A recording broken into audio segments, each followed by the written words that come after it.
Mbappe, Haaland, Olise, Odegaard করতে থাকলাম আমরা, এদিকে খেলা দেখে চলে গেল ওসমান ডেম্বেলে। আর তোমার দুপুরের ঘুম আর রাত জাগার উপর জল ঢাললো নরওয়ে টাকলু কোচ। ভাই ওটা স্টার্টিং 11 নামিয়েছে নাকি বিসি টিম? ওডেগার্ডের জায়গায় নামিয়েছে অ্যাসগার্ড।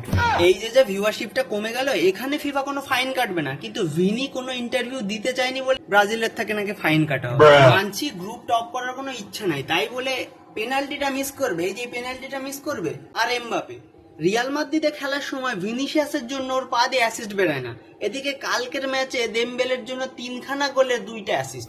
তবে আসল খেলা তো দেখিয়েছে সেনেগাল, 5-0 গোলে রীতিমতো ইরাককে ধুয়ে দিয়ে নকআউটের গন্ডি পেরালো সেনেগাল। তখন মনে মনে ভাবছি যে নরওয়ের খেলাটা না দেখে হয়তো সেনেগালের খেলাটা দেখলে বুঝি ভালো হতো।